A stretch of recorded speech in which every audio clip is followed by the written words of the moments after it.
নির্বিচারে আলেমদেরকে হত্যা করা হয়েছিল।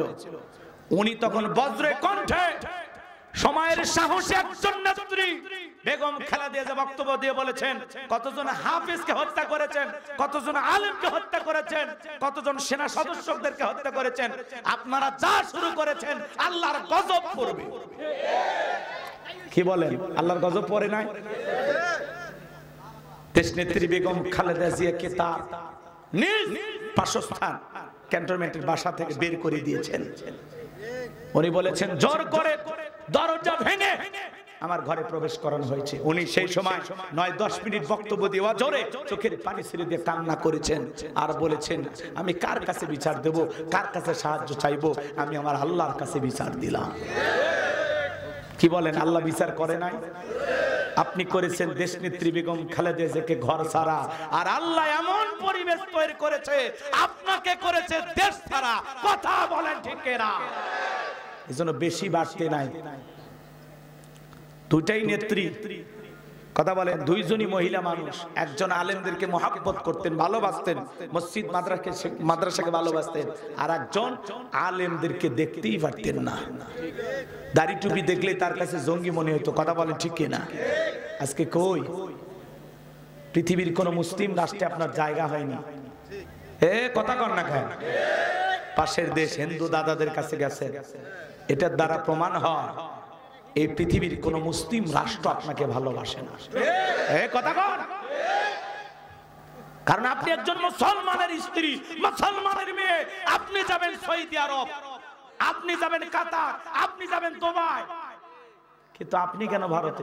বাংলাদেশের ঐতিহ্যবাহী টাঙ্গাইল জেলার ঘাটাইল থানার অন্তর্গত জামিয়াতুল হাসানাইন আল ইসলামিয়া নুরানিয়া হাফিজিয়া মাদ্রাসার উদ্যোগে আজকের তৃতীয় বার্ষিক ওয়াজ মাহফিলের সম্মানিত সুযোগ্য অনারেবল প্রেসিডেন্ট আলহাজ হযরত মাওলানা মুফতি মুখলিসুর রহমান জাহাঙ্গীর, আল্লাহ পাক তার গোলামকে হায়াতে তৈয়বা সেহত কুলিয়া দান করুন। চিল্লা বলুন আমিন।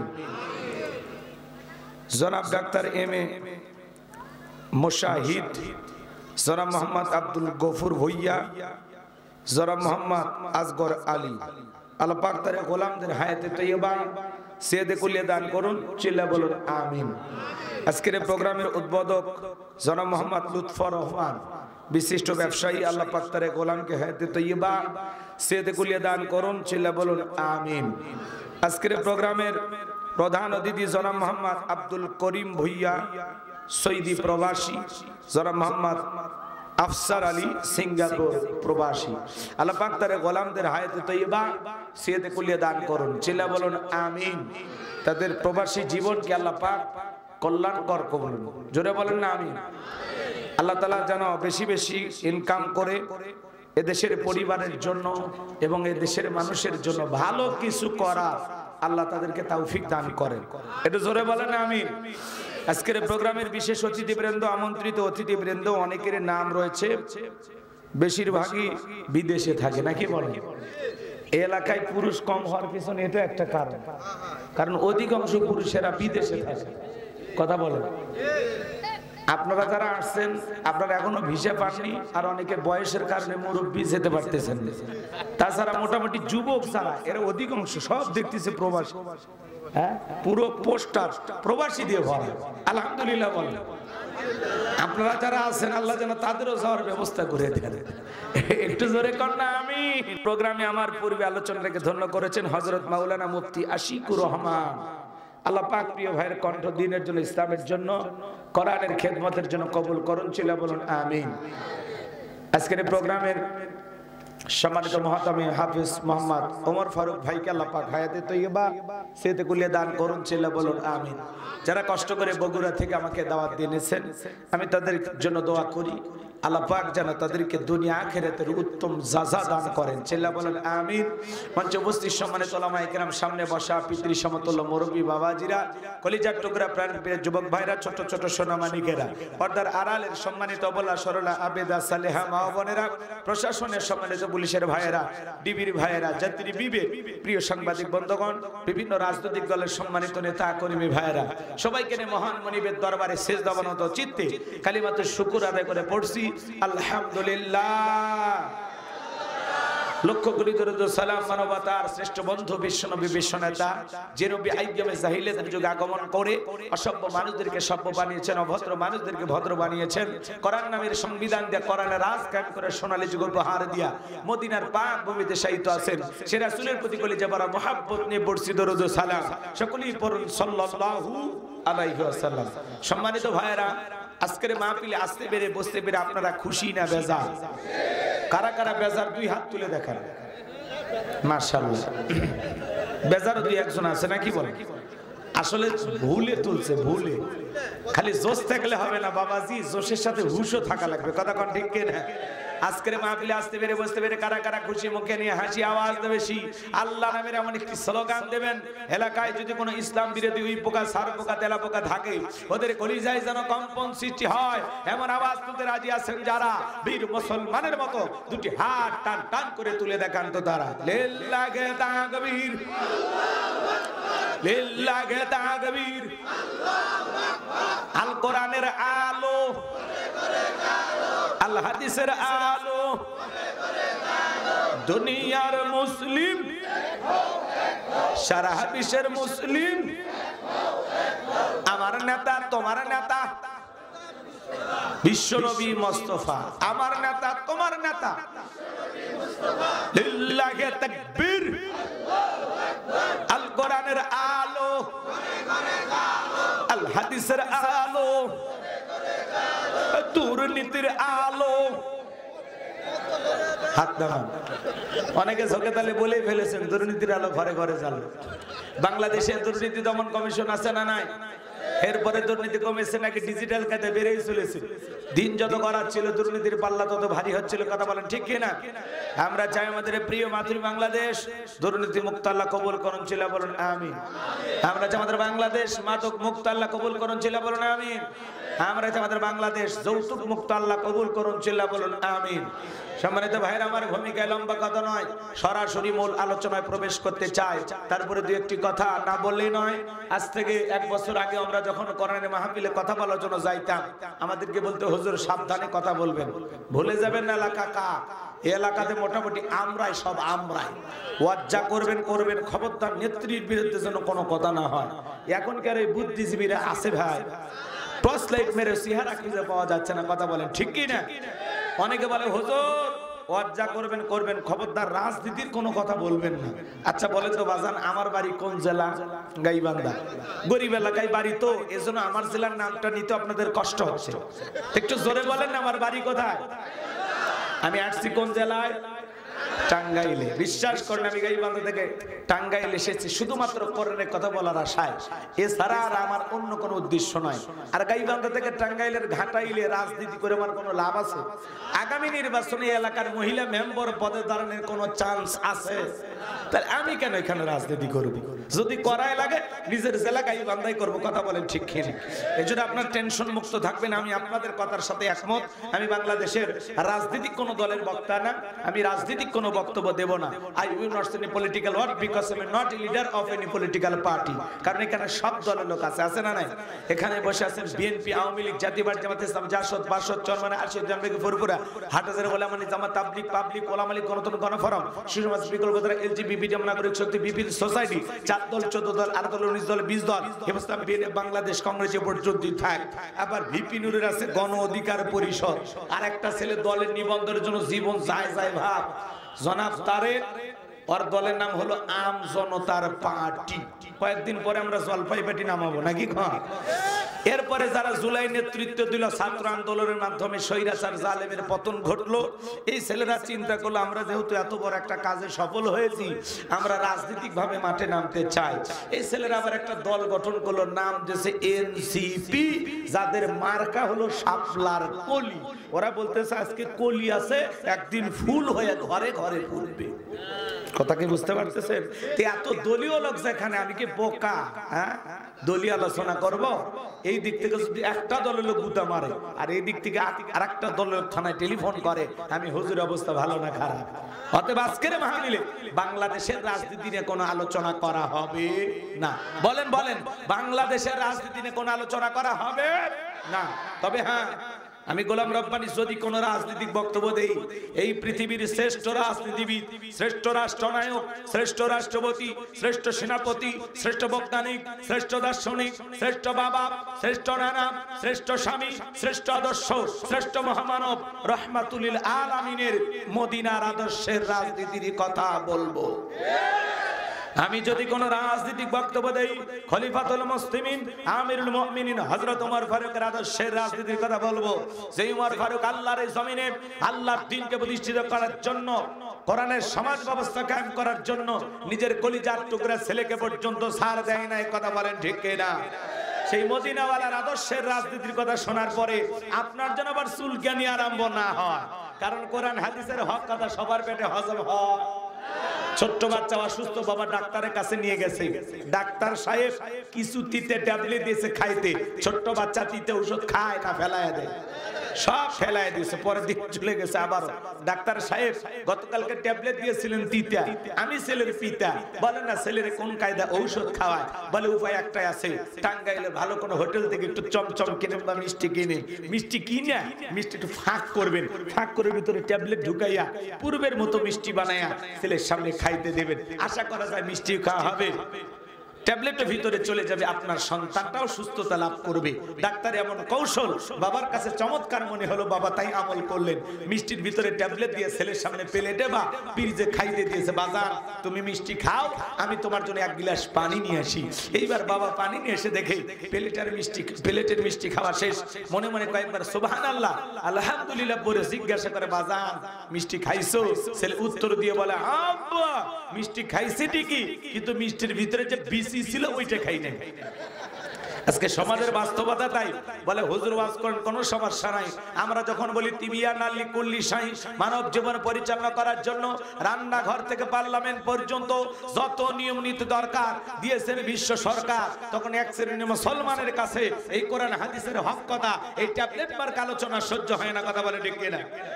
মনে রাখবেন, আপনার জন্য কেউ জায়গা তৈরি করে দেবে না, নিজের জায়গা নিজেকে তৈরি করে নেওয়া লাগবে। এই পৃথিবীর জমিনে অসংখ্য নবী রাসূল দাওয়াতি কাজ করেছেন, তাদের দাওয়াতি কাজেও কাফের বেঈমানেরা বাধার প্রাচীর তৈরি করে দিয়েছিলেন।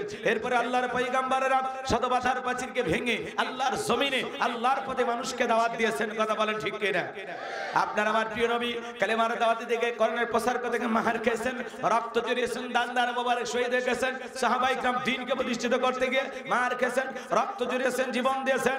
ও বাংলার মুসলমান, এই দেশের মানুষ যদি 1952 সালে ভাষার জন্য জীবন দিতে পারেন, 1971 সালে আপনার আমার পূর্বপুরুষেরা এদেশের মাটির জন্য, এদেশের স্বাধীনতার জন্য যদি জীবন দিতে পারেন, 2024 সালে স্বৈরাচার জালেমকে বিদায় করে দেওয়ার জন্য এদেশের 2000-এরও বেশি মানুষ যদি জীবন দিতে পারেন, প্রয়োজন যদি হয় আল্লাহর এই জমিনে আল্লাহর দ্বীনকে প্রতিষ্ঠিত করার জন্য, যদি কখনো ডাক আসে বিবির কাছ থেকে বিদায় নে, সন্তানদের কাছ থেকে বিদায় নে, মাথায় কাফর বেঁধে আল্লাহর এই জমিনে আল্লাহর দ্বীনকে প্রতিষ্ঠিত করার জন্য নবীদের মতো, সাহাবায়ে کرامদের মতো কারা কারা বুকের তাজা রক্ত দিতে রাজি?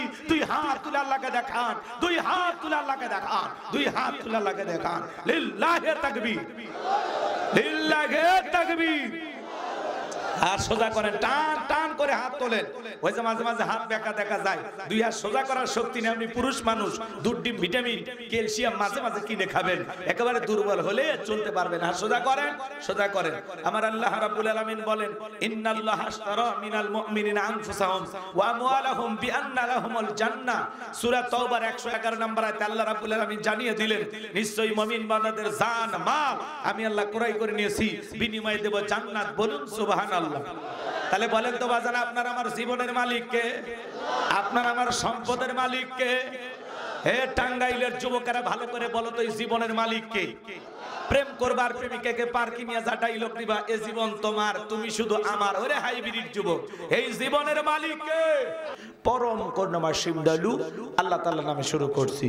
ইন্না আ'তাইনাকাল কাউসার ফাসাল্লি লিরাব্বিকা ওয়ানহার ইন্না শানিয়াকা হুয়াল আবতার। আল্লাহু আকবার। যে কোনো আয়াত বা সূরার তাফসীর করতে হলে কোন প্রেক্ষাপটে কোন সময় আল্লাহ তাআলা সেই আয়াতটি বা সূরাটি নাজিল করেছেন, সেই নাজিলের প্রেক্ষাপট জানার দরকার আছে না নাই? আরবিতে বলা হয় শানি নজুল। যদি শানি নজুল আলোচনা করা হয় তাহলে তাফসীর বুঝতে সহজ হয়। তাহলে আল্লাহ তাআলা তার হাবিবের উপরে কোন প্রেক্ষাপটে কোন সময় এই সূরাটি নাজিল করেছেন, সেই নাজিলের প্রেক্ষাপট একটু জানার দরকার আছে না নাই?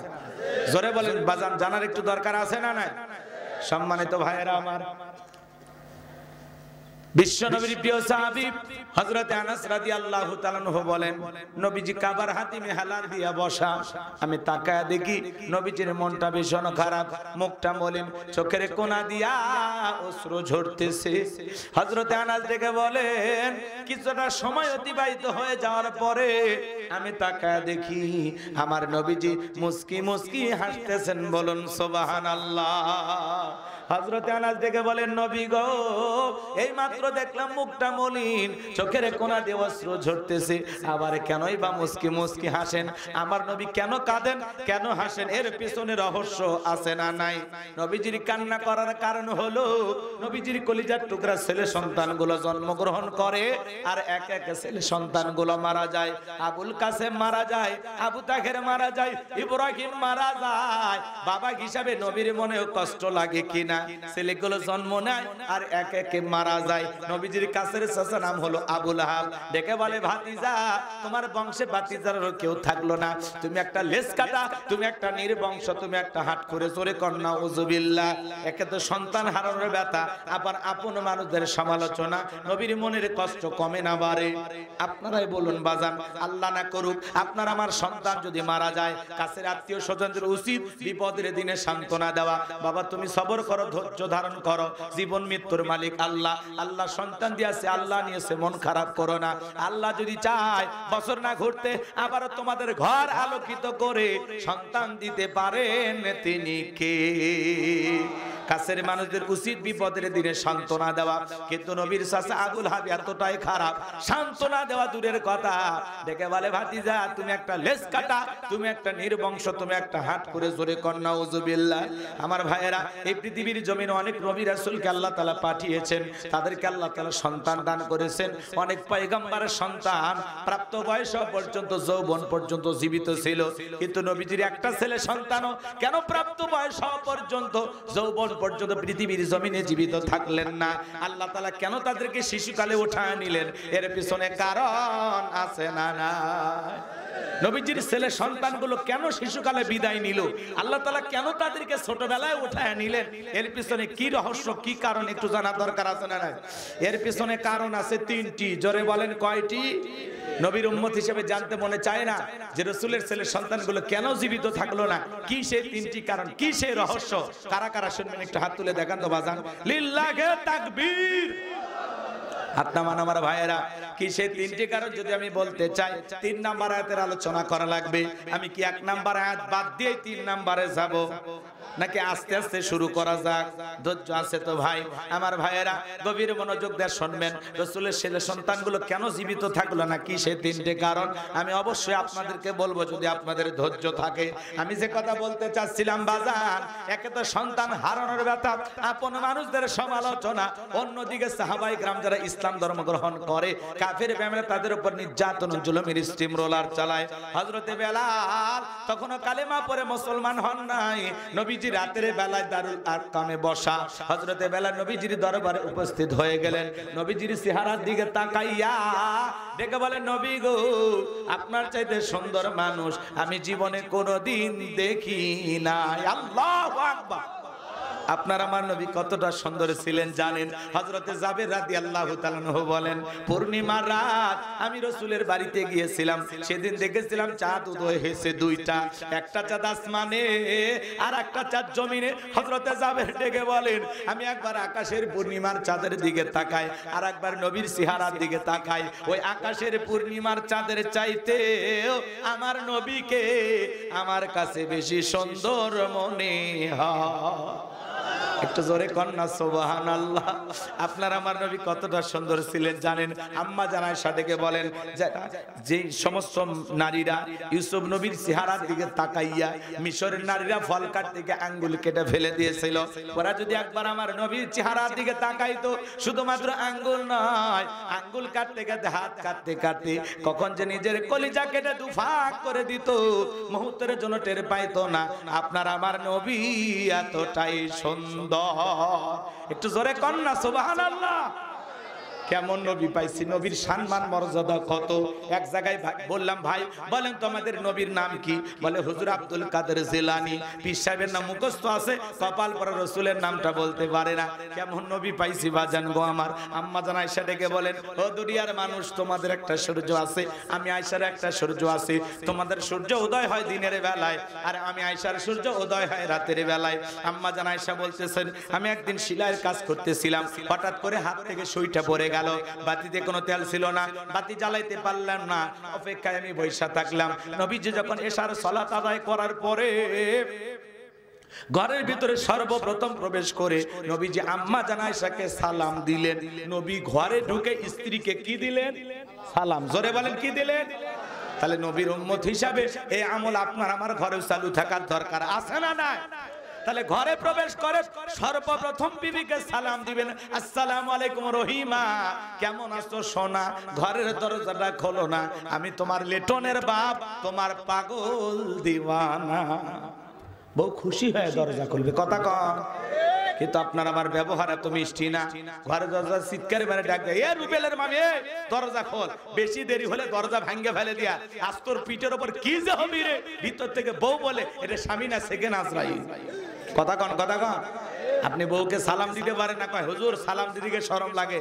বিয়ে করে 3 বাচ্চার বাবা হয়ে গেলেন, আপনার শরম লাগে না? আর বউ সালাম দিদিকে শরম লাগে। আপনার শরম বেশি হলে আপনার বউয়ের তো বাচ্চা হওয়ারই কথা না, কথা বলেন। স্বামী স্ত্রীর মধ্যে সালাম আদান প্রদান হলে আল্লাহর পক্ষ থেকে রহমত নাজিল হয়। সালাম আছে যেখানে শান্তি আছে, সালাম আছে যেখানে সমাধান আছে। বড় বড় ঝামেলা, ভাই ভাই ঝগড়া লাগছে, মুরব্বীরা বিচার করে, দে তোর বড় ভাই সালাম দে, দে হাত ধর, কোলাকুলি কর। একটা বড় ঝামেলা একটা সালামের মাধ্যমে কি হয়? সমাধান হয়ে যায়। কথা বলে ঠিক কিনা? স্বামী স্ত্রীর মধ্যে সালাম আদান প্রদান হলে আল্লাহর পক্ষ থেকে রহমত নাজিল হয়, একে অপরের প্রতি শ্রদ্ধা, ভক্তি, বিশ্বাস, ভালোবাসা বেড়ে যায়। কথা বলেন। ঘরে শান্তির দরকার না, তাহলে সালাম থাকলে শান্তি, সালাম নাই অশান্তি। কথা কি বুঝতে পারলাম? শুধু সালাম না, লোকজন যদি না থাকে বইয়ের হাতটা ধরে মুসাফা করবেন। এই যুবক কার হাত? কথা কন। বইয়ের হাত। পাশের বাড়ি ভাবির হাত না ধরলে ঝাঁটা দিয়ে পিটাবে। বইয়ের হাত ধরে মুসাফা করবেন। একেবারে যদি ময়দানটা ফাঁকা থাকে কোলাকুলি সেরে নেবেন বাজার। আজকে দাম্পত্য জীবনে সুখ নাই, শান্তি নাই। সকালে বিয়ে করে বিকেলে তালাক দেয়, সন্ধ্যায় বিয়ে করে সকালে তালাক দেয়। দাম্পত্য জীবনে সুখ নাই, শান্তি নাই, ঘরে ঘরে আজকে অশান্তি। এই দাম্পত্য জীবনে সুখ আর শান্তি পেতে হলে রাসূলের 4টি সুন্নাত আমল করা লাগবে। জোরে বলেন, কয়টি সুন্নাত? আরেকটু জোরে বলেন। স্লোগান শোনেন না। আপনি কি দাম্পত্য জীবনে অসুখী? আপনি দাম্পত্য জীবনে সুখ আর যদি শান্তি পেতে চান, রাসূলের 4টি সুন্নাত আপনাকে আমল করতে হবে।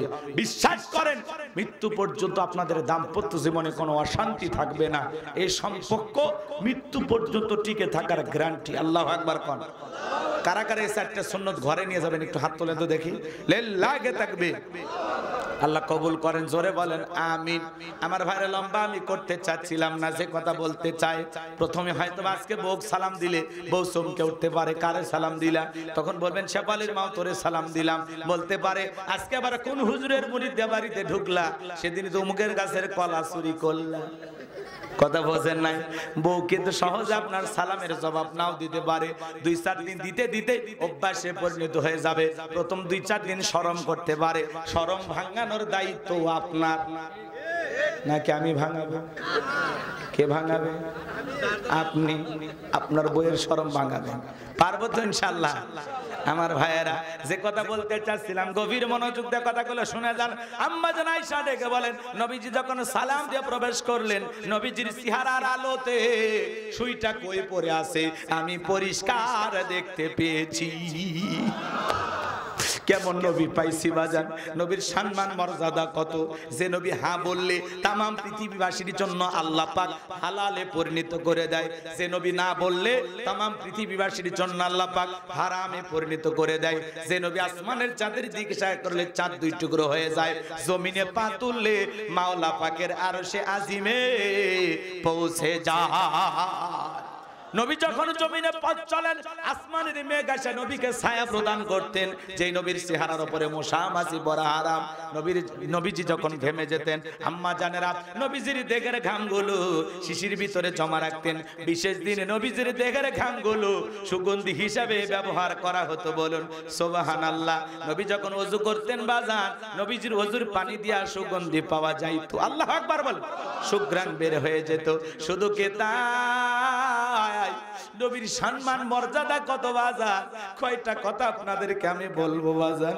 যেই ছাগলের স্তনে দুধ নাই, রাসূল হাত লাগা দিলে দুধই পরিপূর্ণ হয়ে যায়। যে খাবার 2-3 জন মানুষ খাবে, ওই খাবারে যদি রাসূলের হাতটা লেগে যায়, শত শত মানুষ খাবার খেয়ে যেমন খাবার তেমনি থাকতো। বলুন সুবহানাল্লাহ। কেমন নবী পাইছি, কেমন নবী পাইছি। সেই নবীর কাছে বেলাল কথা মনে আছে না নাই? বেলাল ডেকে বলে, নবী আপনি কালেমার দাওয়াত দেন, ইসলামের প্রচার প্রসার করেন, দয়া করে আমারে কালেমা পড়ে মুসলমান বানায় দেন। নবীজি পড়া দিলেন, লা ইলাহা ইল্লাল্লাহু মুহাম্মাদুর রাসূলুল্লাহ সাল্লাল্লাহু আলাইহি ওয়াসাল্লাম। হযরতে বেলাল কালেমা পড়ে মুসলমান হয়ে গেল। নবী আমার ডেকে বলে, বেলাল ইসলামের অবস্থা এখন ভালো না, কালেমা পড়ে তো আপাতত প্রকাশ করা যাবে না। আপনারা বলেন তো বাজান, ইসলামের অবস্থা কি সব সময় ভালো থাকে? আজও তাম পৃথিবীর দিকে তাকায় দেখেন, ওই তাম পৃথিবীর জালেম আর বেঈমানেরা, ওই সাদা চামড়ার দলেরা, ওরা ঐক্যবদ্ধ হয়েছে পৃথিবীর জমিন থেকে ইসলাম আর মুসলমানকে মুছে ফেলে দিবে। কিন্তু বলেন তো বাজান, কঠিন কালে কি এটা সম্ভব হবে? হবে না। কারণ ওরা তো জানে না ইসলামের সুইচ আছে কার হাতে। আমার আল্লাহ ডেকে বলেন, ইউরিদুনা লিতুফিউ নূরাল্লাহি বিআফওয়াহিহিম ওয়াল্লাহু মুতিম্মু নূরিহি ওয়ালাউ কারিহাল কাফিরুন। সূরা সাফ আয়াত নাম্বার 8। আল্লাহ রাব্বুল আলামিন জানিয়ে দিলেন, কাফেররা চাই মুখের বোধ করে দিনের আলোকে, ইসলামের আলোকে, কোরআনের আলোকে নেভায়া দিতে। আমার আল্লাহ ডেকে বলেন, আল্লাহু মুতিম্মু নূরিহি, এই জমিনে দিনের আলোকে, কোরআনের আলোকে, ইসলামের আলোকে আমি আল্লাহ রাব্বুল আলামিন প্রতিষ্ঠিত করে ছাড়ব। যদিও কাফের বেঈমানদের অন্তরে যত ধরনের জ্বালা যন্ত্রণা হোক না কেন। বলুন আল্লাহু আকবার। ইসলাম ছিল, ইসলাম আছে, ইসলাম থাকবে। ইসলামকে থামায় দিতে আসবে যারা, আল্লাহ তাদেরকে থামিয়ে দেবেন। কথা বলেন ঠিক কিনা? ইসলামকে বিদায় করতে আসবে যারা, আল্লাহ তাদের বিদায়ের ঘন্টা বাজাবে। নমরুদ, ফিরাউন, আবু জাহেল যেমন পারে না, বর্তমান পৃথিবীর নেতানিয়াহু বলেন, ডোনাল্ড ট্রাম্প বলেন, আর ভারতের মোদি বলেন, এ সমস্ত জানোয়ারেরাও পারবে না। কথা কন না কেন? যারা মুসলমানের রক্ত নিয়ে খেলা করে তাদের জীবনের পরিণতি ভালো হয় না। কথা বলেন। যারা রাতের আধারে শাপলা চত্বরে আলেমদেরকে হত্যা করেছিল, এদেশের নির্ভম আলেমদেরকে ফাঁসির দড়িতে ঝুলিয়েছিল, মিথ্যা মামলা হামলা দিয়ে এদেশের অসংখ্য মানুষকে জেলখানায় বন্দী করে রেখেছিল, যারা এই জুলাইয়ে অসংখ্য মায়ের বুক খালি করেছিল, আজকে তারা ক্ষমতার চেয়ে রেখে পালিয়ে গেছে। যে ট্রাইব্যুনাল গঠন করে আল্লামা সাইদি হুজুরের মৃত্যুদণ্ডের রায় দেওয়া হয়েছে, ওই একই ট্রাইব্যুনালে, নিজের তৈরি করা ট্রাইব্যুনালে নিজের নামে ফাঁসির রায় হয়ে গেছে। খেলা কার? খেলা কার? এরপরে উনি বলতেছে, আমি দেশের কাছে আছি, শর্ট করে ঢুকবো। কথা বলেন, ঢুকবেন তো বের হলেন কেন? কথা কম। যাওয়ার আগে বলে যান নাই? বলে গেছে আপনাদেরকে? আমাকে বলেনি, আপনাদেরকে বলছে? তাহলে আসার আগে বলার দরকার নেই। এই দেশ আপনার বাবার, এই দেশ আপনার স্বামীর, আপনি আসেন। কথা কন। বুবু আইবা, তুমি আইবা গো, সেই দিন আইসা বুবু ক্ষমতা পাইবা না। ও বুবু আইবা তুমি আইবা গো, সেই দিন আইসা বুবু ক্ষমতা পাইবা না। খোঁজ নাই বুবু কাদের কাকার, অবস্থা খারাপ দরবেশ বাবার, হাও নাঙ্কেল এখন সামনে আসে না। নেতা কর্মী সব জেলের ভিতর, বুবু আছে ডরের ওপর, কখন জানি আসে গ্রেফতারি পরোয়ানা। বুবু আইবা তুমি আইবা গো, সেই দিন আইসা বুবু চিয়ার পাইবা না। ক্ষমতার চেয়ার থেকে নামা সহজ, কিন্তু ওই চেয়ারে ওঠা কঠিন। কথা বলেন। এদেশের আপসহীন দেশ নেত্রী, আসল দেশপ্রেমিক নেত্রী হলো বেগম খালেদা জিয়া। এখন অসুস্থ হয়ে আরে হাসপাতালে পড়ে আছেন। সারা দেশের লক্ষ লক্ষ মানুষ যার জন্য দোয়া করতেছে। উনি ওনার জীবন দশায় যতবার প্রধানমন্ত্রী হয়েছে, দেশ নেত্রী বেগম খালেদা জিয়া কখনো আলেমদেরকে অপমান করেন নাই, কোন আলেমকে তিনি জেলখানায় বন্দী করেন নাই, ইসলামের বিরুদ্ধে কোন আইন পাস করেনি। কথা বলেন ঠিক কিনা? উনি আলেমদেরকে বড় মহব্বত করতেন, ভালোবাসতেন। 2013 সালে যখন শাপলা চত্বরে কথা কন না কেন বাজার, এগুলো বললে তো আপনারা মন খারাপ করেন। শোনেন, সারা জীবন কি আর চুপ থাকা যায়? আজকে দেশ নেত্রী বেগম খালেদা জিয়া অসুস্থ, মমস্য অবস্থায় হাসপাতালে ভর্তি। কখন যে কি হবে আমরা কেউ জানি না। হয়তোবা বড় কোনো দুঃসংবাদ আসতে পারে, আবার বড় কোনো সুসংবাদও আসতে পারে। অনেকে বলতেছেন জনাব তারেক রহমান বিএনপির ভারপ্রাপ্ত চেয়ারম্যান, তিনি লন্ডন থেকে রওনা করেছেন। আগামীকাল অর্থাৎ 3 তারিখে উনি নাকি দেশে আসবেন। আমরা শুনতেছি, আলহামদুলিল্লাহ, আসা দরকার। কারণ এই বিপদের সময় সবচাইতে মায়ের পাশে একটা সন্তানের থাকা দরকার। উনি স্বামী হারিয়েছেন, ছেলে হারিয়েছেন, একটা মাত্র ছেলে জীবিত আছেন। এজন্য জনাব তারেক রহমানের মায়ের এই শেষ সময় তার কাছে থেকে তার সেবা করে তার দোয়া নেওয়া উচিত। কথা বলে ঠিক কিনা? নানা জটিলতার কারণে আসতে পারতেছেন না, তবে দেশের বর্তমান যারা দায়িত্বশীল আছেন, আইন উপদেষ্টা, পররাষ্ট্র উপদেষ্টা, সবাই বলতেছেন উনি এই দেশে আসতে আইনি কোনো বাধা নাই, যে কোনো মুহূর্তে উনি চাইলে এই দেশে আসতে পারেন। তাকে সর্বোচ্চ নিরাপত্তা দেওয়ার জন্য বাংলাদেশ প্রস্তুত। তো যাই হোক, আমরা আল্লাহ তাআলার কাছে দোয়া করি। দেশনেত্রী বেগম খালেদা জিয়া মুমূর্ষু অবস্থায় হাসপাতালে ভর্তি, এখন পর্যন্ত আমরা জানি না তার কি অবস্থা। তার হাসপাতালের সামনে নিরাপত্তা জোরদার করা হয়েছে, ব্যারিকেড বসানো হয়েছে। আল্লাহর কাছে দোয়া করি, আল্লাহ তোমার এই বান্দিকে তুমি শেফায়ে কামেলা আজেলা দান করো। আর দুনিয়ার হায়াতের জিন্দেগি যদি শেষ হয়, আল্লাহ ঈমানের মহা দৌলত, আল্লাহ ঈমানি মৃত্যু তারে তুমি নসিব করায়ো। একটু জোরে বলেন না আমিন। আমার ভাইয়েরা, এদেশের জন্য যা কল্যাণকর কাজ করেছেন তার জন্য আমাদের দোয়া থাকবে। উনি আলেমদেরকে মহব্বত করতেন। আল্লামা সাইদি হুজুরকে বলতেন, হুজুর আমি শহীদ প্রেসিডেন্ট জিয়াউর রহমানের স্ত্রী, আপনি নিশ্চিত থাকেন আমার সরকার ক্ষমতা থাকা অবস্থায় এদেশে মসজিদ মাদ্রাসার বিরুদ্ধে কোনো ষড়যন্ত্র মেনে নেওয়া হবে না, আলেমদের বিরুদ্ধে কোনো ষড়যন্ত্র মেনে নেওয়া হবে না। শুধু কি তাই, আমি জীবিত থাকা অবস্থায় এই দেশে ইসলাম বিরোধী, কোরআন সুন্নাহ বিরোধী কোন আইন পাশ করা হবে না। আল্লাহু আকবার বলেন। এভাবে নির্ভয়ে তিনি কথা বলতেন। কথা বলেন। উনি যে বলেছিলেন যে আলেমদেরকে হত্যা করেছেন, হাফেজদেরকে হত্যা করেছেন, সোশ্যাল মিডিয়াতে গতকাল থেকে ভিডিওটা ভাইরাল হয়ে গেছে যে কতজন সেনা সদস্যকে আপনারা হত্যা করেছেন, কার ইশারা হত্যা করেছেন, কারা ষড়যন্ত্র করেছে, সব আমার জানা আছে। একদিন এগুলো জাতির সামনে উন্মোচন হবে। আজকে সব পরিষ্কার কার ইশারা এগুলো হয়েছে। কথা বলেন ঠিক কি না? কষ্ট পাইতেছেন আমার কথা? আমার ভাইয়েরা, মমতাময়ী প্রধানমন্ত্রী, 3 বারের প্রধানমন্ত্রী, তার জন্য দোয়া করেন। অনেকেই বলতেছেন হয়তো বেঁচে নাই, এরকম বলতেছেন। ডাক্তাররা বলতেছেন যে না, গুজব ছড়াবেন না, এখনো তিনি জীবিত আছেন। জীবিত আছেন আলহামদুলিল্লাহ, সুস্থতা চাই, এটা আমাদের চাওয়া। কথা বলে ঠিক কিনা? আল্লাহ যেন তাকে সুস্থতা দান করেন, শেফায়ে কামেলা আজেলা দান করেন। একটু জোরে বলেন না আমিন। আল্লাহ তোমার বান্দিকে তুমি সুস্থ করে দাও।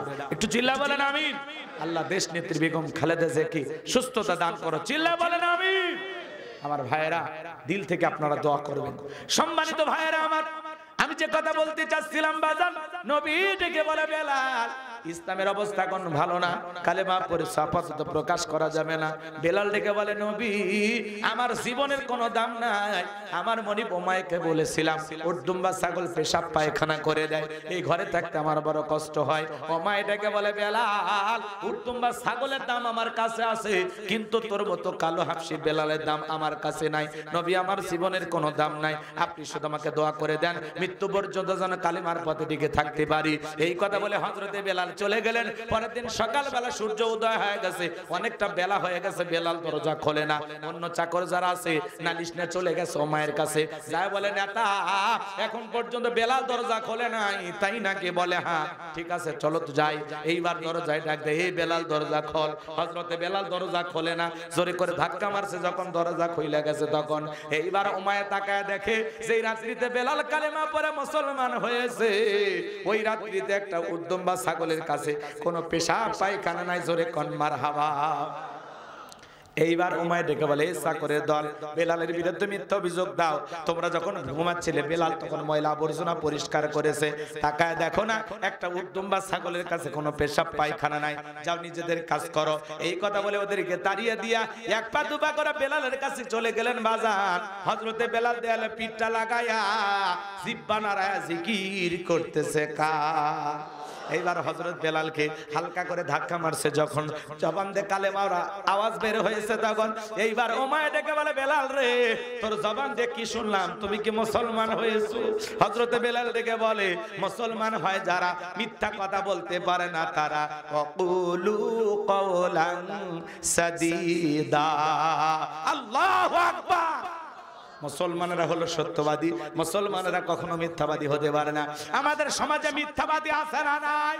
ভরা পেটে মিথ্যা, খালি পেটে মিথ্যা, ঘুমানোর আগেও মিথ্যা, ঘুম থেকে উঠে মিথ্যা, এত মিথ্যা কথা বলে বাজান। মিথ্যা বলতে বলতে চেহারাটা বেঁকা হয়ে গেছে, এক পা কবরে চলে গেছে। শয়তান পর্যন্ত বলে আমি এত মিথ্যা কথা বলি না। এই কথা বলেন থাকে টাঙ্গাইলে, এখন মধুপুরে মিথ্যাবাদী আছে না? কয় দোস্ত 2 মিনিট দাঁড়া, 2 মিনিট, কয় 2 দিন পরে দেখা হয়, কয় দোস্ত পরে আর তোর কথা মনে নাই। ওই 2 মিনিট কি কিয়ামতের 2 মিনিট? এরকম লোক আছে না নাই? এসনা বাজানে হেলাই খেলা আমরা কত মিথ্যা কথা বলি। মুসলমানের জবান দিয়া মিথ্যা কথা বের হতে পারে না। মুসলমান হবে সত্যবাদী, কথা বলেন ঠিক কিনা? আমার ভাইয়েরা গভীর মনোযোগ দিয়ে কথাগুলো শুনে যান বাজান। এইবার ওমায় ডেকে বলে বেলাল রে তুমি যদি চাও উট দুম্বা ছাগলের মালিক তোমাকে বানায় দেব, থাকার জন্য ভালো ঘরের ব্যবস্থা করে দেব। এখনো সময় আছে। আব্দুল্লাহর বেটা মুহাম্মদ সাল্লাল্লাহু আলাইহি সাল্লামের কালিমা ছেড়ে আবারো বাপদাদার ধর্মে ফিরে আসো। হযরতে বেলাল ডেকে বলে ওমাইয়া দুনিয়ার কোন পার্থিব সম্পদের বিনিময়ে বেলাল তার ঈমান বিক্রি করবে না। আল্লাহু আকবার। এইবার ওমায় ডেকে বলে এ বেলাল আমার কথা যদি না শোনো বড় নেতা আবু জেলকে খবর দেব। হযরতে বেলাল ডেকে বলে কোন বড় নেতা ছোট নেতা কোন কাউকে কোনার টাইম নাই।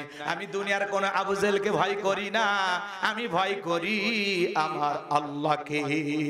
আল্লাহ সারা ঈমানদার পৃথিবীর কাউকে ভয় করতে পারে না। আল্লাহ সারা পৃথিবীর কাউকে ভয় করা জায়েজ নাই। কথা কি বুঝতে পারছেন? খালি ওয়াজ শুনেন না, প্রত্যেকটা পয়েন্টে পয়েন্টে দুই একটা শিক্ষা নিয়ে কথা বলি, আমলের নিয়তে শুনবেন, সামনে গেলে মজা আছে। চলেন আমার ভাইয়েরা। এইবার উমায়ে চলে গেল আবু জেলের বাড়িতে, যায় বলে নেতা সংবাদ খুব খারাপ, আমার বাড়ি কি দোদার বেলাল কালেমা পড়ে মুসলমান হয়েছে। তাই নাকি? বলে হ্যাঁ। ঠিক আছে যাও আমি আসতেছি। আবু জেলের কিছু সাঙ্গপাঙ্গ ক্যাডার মাস্তান ছিল, যাদের কাজই হলো মুসলমানদের উপর নির্যাতন জুলুম চালানো। আজ তাম পৃথিবীর দিকে তাকায় দেখবেন বাজান জালেমদের বিশেষ একটা বাহিনী থাকে, যাদের কাজই হলো টুপিওয়ালা দাড়িওয়ালা ইমানদারদের উপর নির্যাতন জুলুম চালানো। আজ চীনের উইঘুরে মুসলমানদেরকে ধরে নিয়ে যাও, উলঙ্গ করে করাত দিয়ে চেরা হয়। আজ মুসলমানদের গুলি গুলি বর্ষণ করা হয়। আজ ভারতের জমিনে গরুর গোশত খাওয়ার অপরাধে মুসলমানকে পিটানো হয়। কথা বলেন। মুসলমানরা কি তামাম পৃথিবীতে শান্তিতে আছে? আমার বাবাজিরা দিল দিয়ে কথাগুলো বোঝার চেষ্টা করবেন। এই আবু জাহেল সাঙ্গপাঙ্গ ক্যাডার মাস্তান সাথে নিয়া ওমায়ের বাড়িতে হাজির হয়ে গেল। ডাইকা বলে বেলাল এই দিকে আয়। এসব কি শুনছি বেলাল, তুমি নাকি মুসলমান হয়েছো? বেলাল বলতেছে যা শুনেছেন সত্য, আমি মুসলমান হয়ে গেছি। এইবার আবু জাহেল ডেকে বলে বেলাল আমি তোরে পার্সোনাল ভাবে মহব্বত করি, তোর উপর একটা বিশেষ নজর ভালোবাসা কাজ করে। বেলাল তুমি যদি চাও উর্দুম্বা ছাগলের মালিক তোমাকে বানায় দেব, থাকার জন্য ভালো ঘরের ব্যবস্থা করে দেব, ব্যবসা বাণিজ্য যদি করতে চাও দিরহাম টাকা পয়সা যা লাগে তোমাকে দেব। ও বেলাল তুমি চাইতে দেরি, তোমার চাহিদাটা পূরণ করতে দেরি করব না। হযরতে বেলাল ডেকে বলে এ আবু জাহেল, দুনিয়ার সব সম্পদ যদি আমি বেলালকে দিতে চাও, দুনিয়ার সব সম্পদ ছাড়তে রাজি, নবীজির কালেমা ছাড়তে রাজি নাই। একটু জোরে কর না আল্লাহু আকবার। বেলালের মতো খাঁটি ইমানদার যারা, টাকার কাছে বিক্রি হবে না তারা। কথা বলেন। আর আমাদের সমাজে দেখবেন মুনাফিক মার্কা মুসলমান যারা টাকার কাছে বিক্রি হয় তারা। টাকা পাইলে বাতিলের 5-6টা গোলাম হয়, টাকা যেই দিকে ফতুয়া সেই দিকে, টাকার জোরে ফতুয়া ঘোরে ঘোরে ঘোরে। হ্যাঁ, দুনিয়ার একটু সুবিধা পাওয়ার জন্য কত আলেম বাতিলের 5-6টা গোলাম হয়, মাথা নত করে এক প্যাকেট বিরিয়ানি খায়া কয় ম্যাডাম আপনি জান্নাতি, টিকিট কোন হুজুর আছে না? এ ভাই আপনারা কি মন খারাপ করতেছে? কোন আলেম দুনিয়ার স্বার্থের কাছে বিক্রি হতে? বেলালের উত্তরসূরি যারা, এরা কখনো বাতিলের পা চাটতে পারে না। কিছু টুপিওয়ালা দাড়িওয়ালা সুবিধাবাদ জিন্দাবাদ। আলহামদুলিল্লাহ বাংলাদেশের 8টি ইসলামী দল ঐক্যবদ্ধ হয়েছে। তারা বলতেছেন আগামীতে ইসলামের বাক্স হবে একটি। আল্লাহু আকবার বলে। তারা চাচ্ছেন আল্লাহর জমিনে আল্লাহর দ্বীন প্রতিষ্ঠিত হোক, আল্লাহ কবুল করেন। আর এর বিরোধিতা যারা করবে, এর বাহিরে যারা ষড়যন্ত্র করবে, বুঝে নেবেন ওরা হলো টাটকা মুনাফিক। কথা বলেন। আমরা আল্লাহর এই জমিনে আল্লাহর দ্বীন প্রতিষ্ঠিত হোক চাই না? বলেন তো এই কোরআন দিয়ে এই সমাজ রাষ্ট্র চলুক আমরা চাই না? এটা চাওয়া থাকা লাগবে, কবে হবে না হবে সেটা পরে কার বিষয়, কিন্তু আমরা চাই জমিন জাত আইন চলবে সে আল্লাহ, আল্লাহর পাঠানো সংবিধান দিয়ে আমরা চলতে চাই। কথা বলেন। আপনি যা দুই একটা কথা বলবো যদি সুযোগ হয়। মন খারাপ করতেছেন আমার ভাইরা, গভীর মনোযোগ দিয়ে শোনেন। এইবার আবু জাহেল ডেকে বলে বেলাল সুজা আঙ্গুলে ঘিউ না উঠলে আঙ্গুলে একটু বাঁকা করা লাগবে। এই কথা বলে যুবকদের লেলিয়ে দিলে চাবুক দিয়ে পিটাও। হযরত বেলালকে চাবুক দিয়ে পিটানো শুরু করা হলো। এরা যত জোরে চাবুক মারে বেলাল তত জোরে কালেমা পড়ে। চাবুক দিয়ে পিটাইতে পিটাইতে কালো চামড়া গুলো ফেটে রক্ত জোড়া শুরু হয়ে গেল। আবু জাহেল ডেকে বলে বেলাল চাবুক দিয়ে পিটাইলাম, এ বেলাল পিটতে পিটতে রক্ত ঝরতেছে রে বেলাল, তবু কি নবী মুহাম্মাদের কালেমা ছাড়বি না? হযরত বেলাল ডেকে বলে আবু জাহেল রে, মারতে মারতে যদি মেরেও ফেলে দাও জীবনটা দিতে রাজি, নবীজির কালেমা ছাড়তে রাজি নাই। আল্লাহু আকবার। এইবার আবু জাহেল ডেকে বলে এই যুবকের দল, বেলালের পায়ে রশি লাগাও, উঠের পায়ের সঙ্গে বাঁধো, আর মরুভূমির উত্তপ্ত গরম বালিতে ছেঁচড়ায় ছেঁচড়ে ঘোরা গোল। তাই করা হলো বাজান। হযরতে বেলালের পায়ের রশি লাগাইয়া উটের পায়ের সঙ্গে বাইদা আরবের উত্তপ্ত গরম বালিতে ছেঁচড়ায় ছেঁচড়ে ঘোরা হলো। আরবের বালিগুলো এত গরম, সাল দিলে মুড়ি হয়ে যায়, এত উত্তপ্ত ফুটান্ত গরম বালি। শুধু কি তাই বাজান, বাবলা গাছের কাঁটাগুলো জিহ্বার ভিতরে পেরেকের মতো মারাগুলো। ইসলামের প্রথম মুয়াজ্জিন বেলাল, কতটা নির্যাতন জুলুম চলতেছে তার উপরে বাজান। এইবার বিকেল বেলা আবু জাহেল নিয়ে এসে বলে বেলাল রে, চাবুক দিয়ে পিটাইলাম, পায়ে রশি লাগাইয়া নিয়ে ঘুরলাম, এ বেলাল এত নির্যাতন জুলুম তোর উপরে করা হলো, তবু কি নবী মুহাম্মদ সাল্লাল্লাহু আলাইহি সাল্লামের কালেমা ছাড়বি না? হযরতে বেলাল ডেকে বলে আবু জাহেল রে, মারতে মারতে যদি মেরেও ফেলে দাও, বেলাল নিঃশ্বাস থাকবে যতদিন, বেলাল ইসলামের পথে টিকে থাকবে ততদিন। আরেকটু জোরে বলেন না আল্লাহু আকবার। এইবার আবু জেহেল ডেকে বলে, এই যুবকের ধর, বড় একটা পাথর নিয়ে এসে বেলালের বুকের উপরে চাপায়া দাও। বিশাল বড় একটা পাথর নিয়ে এসে বেলালের বুকের উপরে চাপায়া দেওয়া হলো। আবু জেহেল মনে করলো পাথরে চাপার আঘাতে বেলাল মারা যাবে, এই কথা ভেবে কাফেররা চলে গেল। হাত বাঁধা পা বাঁধা, বুকের উপরে বিশাল বড় একটা পাথর, রক্তাক্ত জিহ্বা নিয়ে, তবুও বেলাল জিকির করতেছে।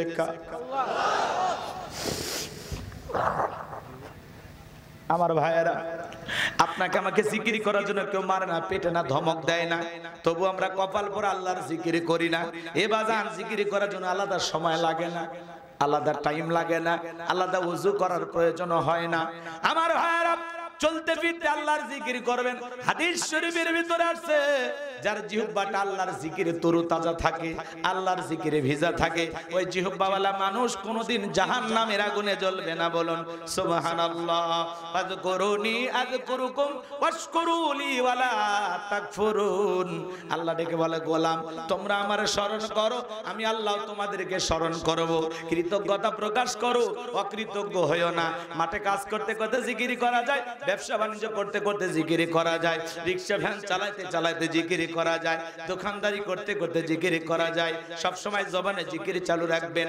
সুবহানাল্লাহ, আলহামদুলিল্লাহ, আল্লাহু আকবার, লা ইলাহা ইল্লাল্লাহ, লা ইলাহা ইল্লাল্লাহ, লা ইলাহা ইল্লাল্লাহ, সুবহানাল্লাহি ওয়া বিহামদিহি, সুবহানাল্লাহিল আযীম। নবীর এক সাহাবী ডেকে বলে, নবী এত আমলের কথা আমার মনে থাকে না, এত কিছু আমি মাথায় মনে রাখতে পারি না, সহজ কিছু আমল আমারে দেন। আল্লাহর নবী ডেকে বলে, আমার সাহাবী সব সময় আল্লাহর জিকিরে জিহ্বাটা তরুতাজা রাখবে।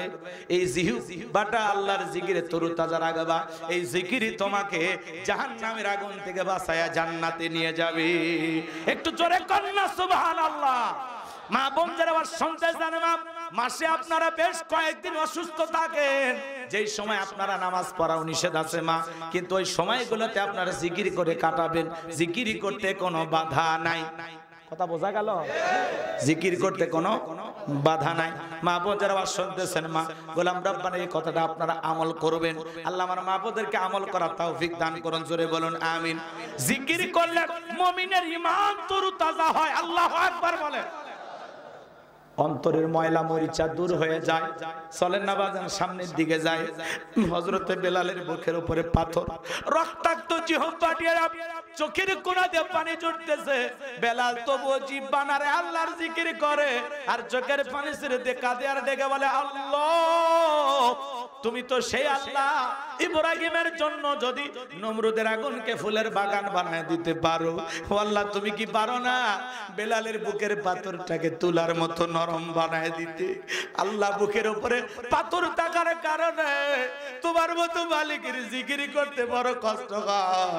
ও আল্লাহ তুমি কি পারো না বেলালের বুকের পাথরটাকে তুলার মতো নরম বানায় দিতে? হযরত বেলাল চোখের পানি ছেড়ে দিয়া দোয়া করতে দেরি, আসমানের মালিক আল্লাহ দোয়াটা কবুল করতে দেরি করে না। আমার আল্লাহ বেলালের দোয়া কবুল করে সাথে সাথে বেলালের বুকের পাথরটাকে আল্লাহ তুলার মতো নরম বানিয়ে দিয়েছেন। বলুন সুবহানাল্লাহ। বেলালের নিঃশ্বাসের সাথে পাথর ওঠে আর নামে। আল্লাহু আকবার।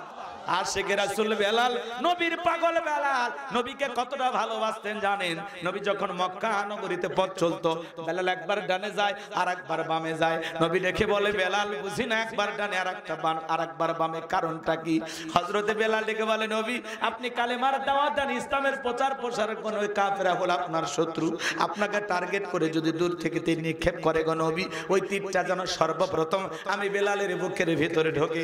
আবার বাম দিকে যায়, মনে মনে ভাবি ওরা যদি বাম থেকে তীর নিক্ষেপ করে, ওই তীরটা যেন সর্বপ্রথম আমি বেলালের বুকের ভিতরে ঢোকে। আমি বেলাল মারা গেলে ইসলামের ক্ষতি হবে না, আপনি নবী মারা গেলে ইসলাম আর মাথা উঁচু করে সামনের দিকে দাঁড়াতে পারবে না। নিজের জীবনের বিনিময়ে নবীকে আগলায় রাখতেন বেলাল। বলুন আল্লাহু আকবার। আর একটু জোরে বলেন আল্লাহু আকবার। সেই বেলালের উপর নির্যাতন জুলুমের কথা বিশ্ব নবীর কান পর্যন্ত যখন পৌঁছে গেল, নবী তখন আবু বকরকে ডেকে বলল, আবু বকর বকর, বেলালের কষ্টের কথা আমার সহ্য হয় না, যাও যাও তুমি আমার বেলাল জন্য একটা কিছু করো। হযরত আবু বকর সিদ্দিক রাদিয়াল্লাহু তাআলা আনহু কয়েক গুণ দাম বেশি দিয়া গোলামীর জীবন থেকে হযরত বেলালকে আজাদ করলেন, মুক্ত করলেন। বলুন আল্লাহু আকবার।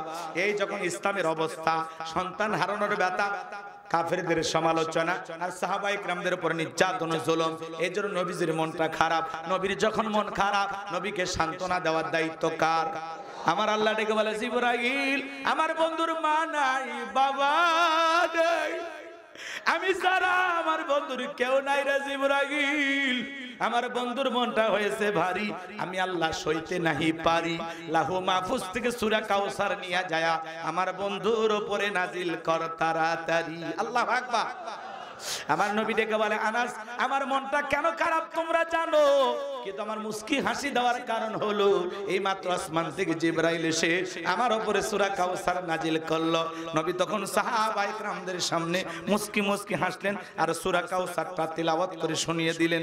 সবাই একটু জবান ছেড়ে আরেকবার আমার সঙ্গে পড়ুন, ইন্না আ'তাইনাকাল কাউসার ফাসাল্লি লিরাব্বিকা ওয়ানহার ইন্না শানিয়াকা হুয়াল আবতার। আল্লাহু আকবার। আল্লাহ রাব্বুল আলামিন বলেন, ইন্না আ'তাইনাকাল কাউসার, অবশ্যই আমি আল্লাহ পাক আপনাকে হাউজে কাউসার দান করেছি। এই পৃথিবীর অন্য কোন নবী রাসূলকে আল্লাহ তাআলা হাউজে কাউসার দান করেন নাই। আপনার আমার নবীকে আল্লাহ স্পেশাল ভাবে ভালোবাসা হাউজে কাউসার গিফট করেছেন। বলুন সুবহানাল্লাহ। ইন্না আ'তাইনাকাল কাউসার, নিশ্চয় আমি আল্লাহ পাক আপনাকে হাউজে কাউসার দান করেছি। এই হাউজে কাউসারের পানি দুধের মতো সাদা, মধুর চাইতে মিষ্টি, পানির মতো ক্লিয়ার। ওই কঠিন কিয়ামতের ময়দানে যেদিন বিচার দিবস কায়েম হয়ে যাবে বাজার, ওই বিচার দিবসের একদিন হবে 50,000 বছরের সমান। যেদিন সূর্য সোহাগ মাথার উপরে চলে আসবে, মানুষের মাথার মগজগুলো টকবক করে গলবে, যেদিন জমিন হয়ে যাবে তামার জমিন, এই পৃথিবী পাহাড় পর্বত নদী নালা খাল বিল বিল্ডিং অমরত কোনো কিছু থাকবে না। কুল্লু মান আলাইহা ফান, পৃথিবীর সব কিছু ধ্বংস হয়ে যাবে।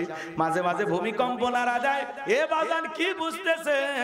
আল্লাহ আগে 1000 বছর আগে জানায়া দিয়েছেন, ইজা জুলসিলাতিল আরদু জিলসালাহা, প্রবল প্রকম্পনে যেদিন পৃথিবীটা কেঁপে উঠবে, যেদিন ভূমিকম্প হবে, পৃথিবীটা চূর্ণ বিচূর্ণ হয়ে যাবে, যেদিন ইসরাফিল ফুৎকার মারবে, পৃথিবীর সব কিছু ধ্বংস হয়ে যাবে।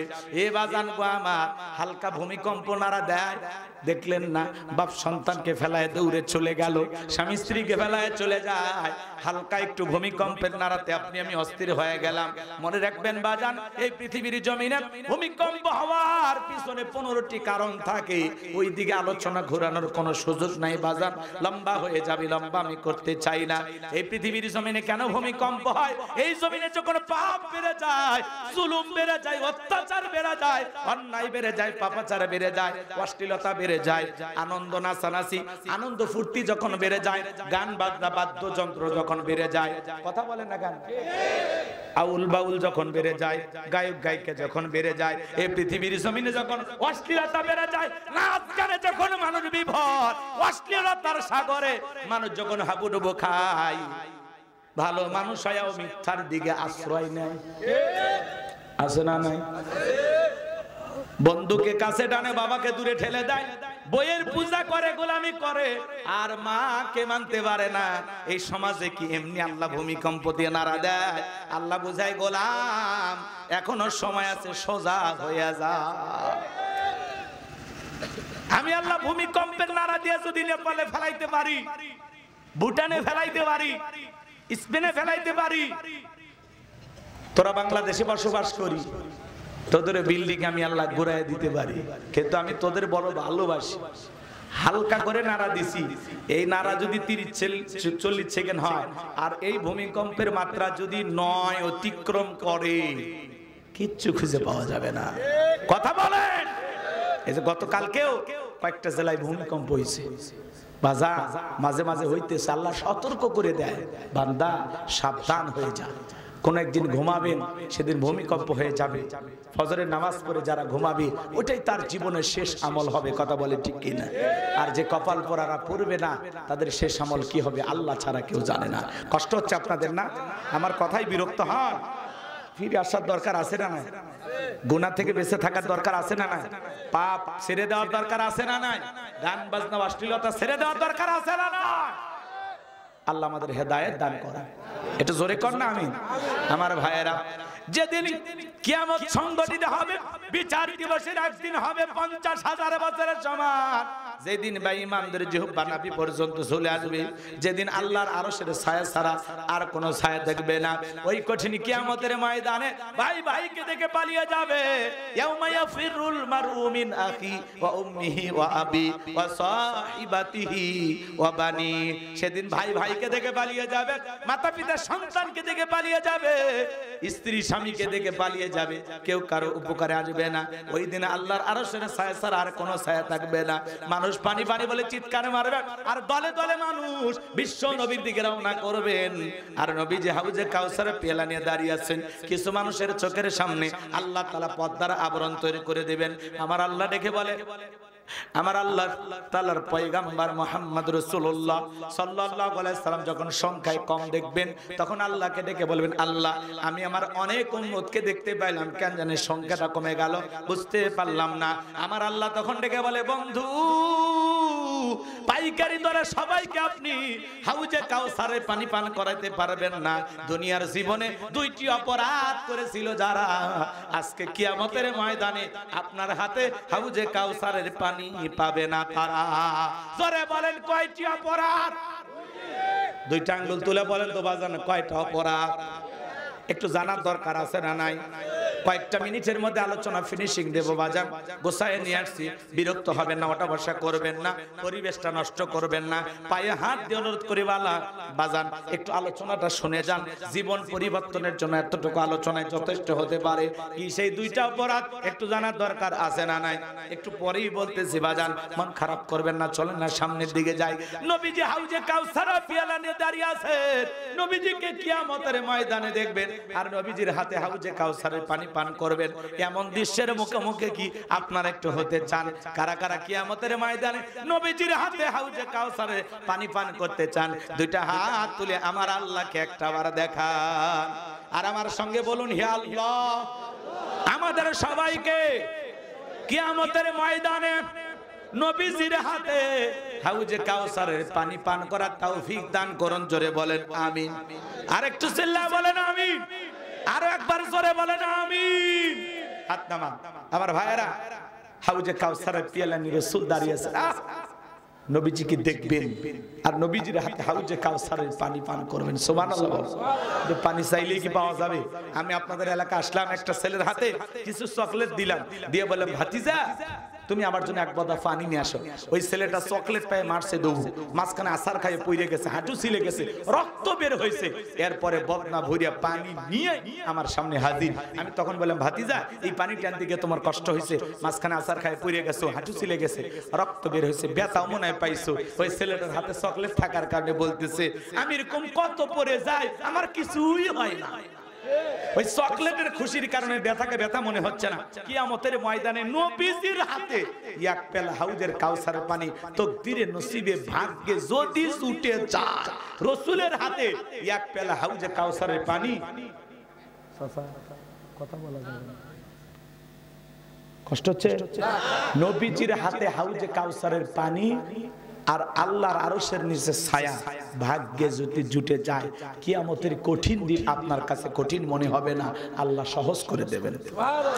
আর এই দুই জায়গায় অবস্থান মানে আপনি জান্নাতি, আপনার আর কোনো টেনশনই নাই।